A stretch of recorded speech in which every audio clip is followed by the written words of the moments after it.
Welcome to another episode of Sophisticated Cat. My name is Bunny Yan, last name Y-A-N. You're watching The Journey.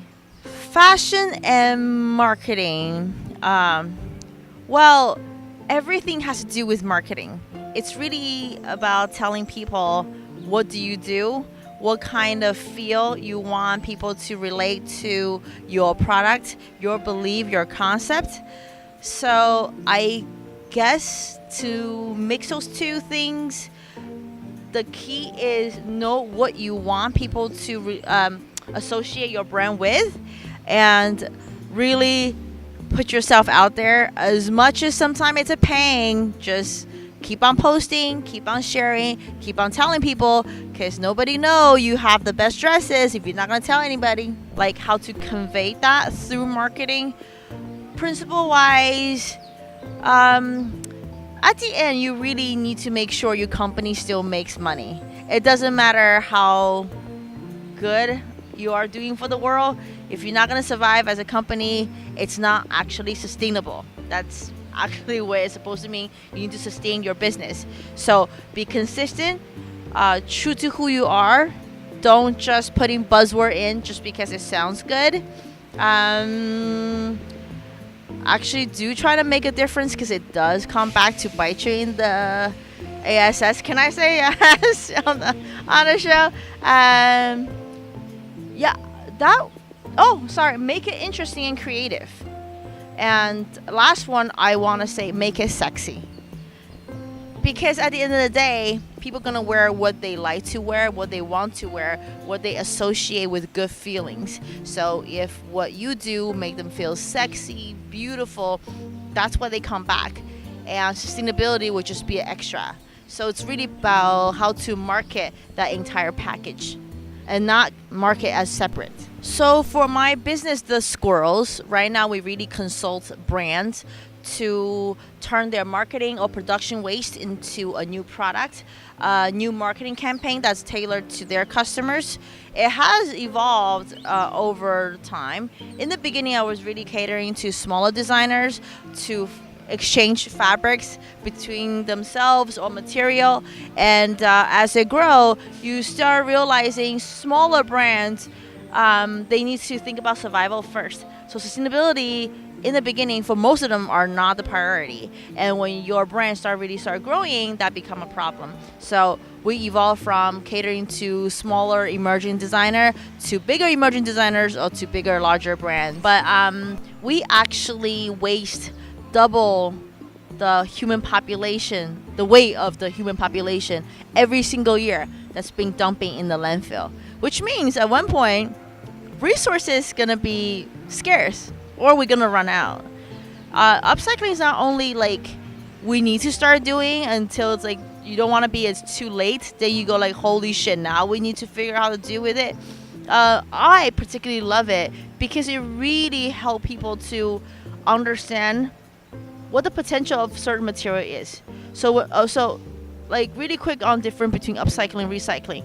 Recycling is really like turn the material back into the original form. So if it's paper, it becomes recycled paper. Plastic, recycled plastic.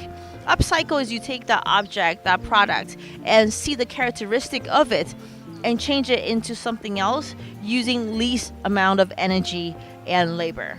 So as you can see, I'm wearing a cute dress. This is actually made from a defective shirt, right? But you can tell it just looks fabulous, right? That's the whole idea why I love it, because you don't need to make it like a DIY project, like, how to save a couple of pennies by cutting a bottle in half.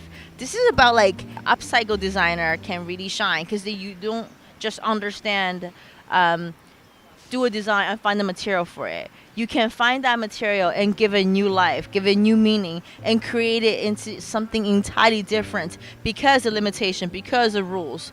And that's just so exciting, at least for me. And I hope for you too, or I can inspire you to try something different.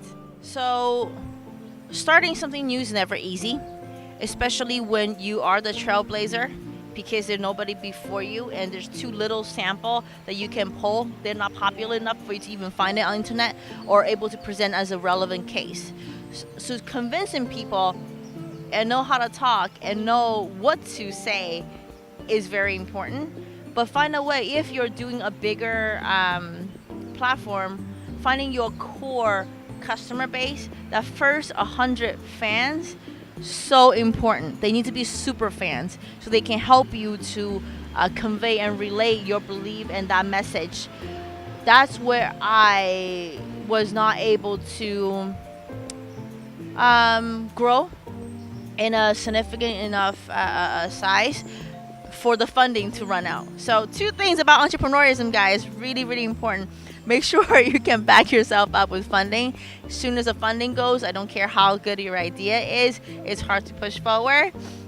Consistency, yes, it's important, but do things that might not scale in the beginning. Really. As much as everybody go like, oh, got the money now, I'll do everything. No, you can only do one thing at a time and make sure you do it well before you build a second thing. I was able to raise seed capital. I was lucky enough to raise money from literally one of every type. Female investor, male investor, Asian investor, foreign investor, VC, angel invest, friends and family money. Like I grabbed literally one of each. And yes, you have to pitch each one of them different. Oh, I have an impact investor too. I'm sorry if I didn't mention that. Because everybody wants and needs different things for their particular organization or their fund. So you need to make sure you look like a team that can fit into their portfolio. It's all about like making yourself sound like a solution. Finding, not saying that you are a solution, then find the problem. It needs to be already a problem. If it's not a big problem, people just not gonna care as much. But what you do is it's solving a bigger something that they need to fix right now, or else, it would take a bit for your idea to go through. Building a team from beginning, I have to say, if you haven't failed at your first startup, congratulations. Because every time people tell you like, oh, watch out for A, B, C, D, E, you're like, yeah, I got this, I got you. No, you're gonna fuck up. You're gonna make the exact same mistake at the end. When you review it, it's like, yeah, that's exactly what they tell you not to do. So growing too fast, not able to find your second in command, not listen to your voice, only listen to your investors, because that could be misleading because you might know the topic more, or listen to yourself too much and not listen to your investors. It's really case by case. I have gotten that a lot when people come up to you like, okay, what kind of tip do you have on that to prevent these mistakes? Truth is, there isn't. You're gonna fuck up, and that's when you learn how to do it better for the next one. I go back and forth with my style ever since. Oh, no, not anymore, right? But before, it was always like going to school, you trying to fit in. Then I always feel like I like to do something more because I like creative dressing. And then you start realizing people telling you like, oh, you're doing this to stand out. Then you're trying to tone down. Then it's like, wait, so I'm toning down for somebody else to think that I'm not standing out, so they don't have to feel any kind of ways. Then I'm like, you know what? Fuck it. At least if I dress like myself, I don't care if you think I'm showing off, trying to stand out, trying to, be the life of the party. At least I feel good about me and what I wear. I don't really follow trend per se. If there's something I really liked, like become trendy, great. I will totally go after it. But it will not be the core reason why I want to wear or do something. I like things that just lighten up my eyes.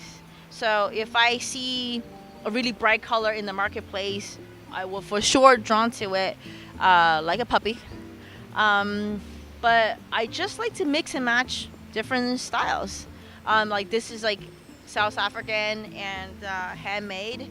I just love all the colors and the fabrics. There was a fly here. The dress, like I said before, is made with shirts. It's from Australia. So far, nothing else on me, but there's a lot of outfits that I wear that all have different stories, and I just love stories. For me to wear that, not only is a conversation piece, feel good, feel fun, and you can carry a piece of what you believe with you all the time. So that's my style, I guess. Again, my name is Bunny Yen. The website, if your brand wants to be more sustainable in a creative way, is the Squirrels, Squirrels with a Z at the end, because you can go to zero waste. That's how you can remember me. And of course, you can find me on LinkedIn. DM me. Follow my blog and posts. And I will actually love to hear from you and what your thoughts and concern and questions. So let me know.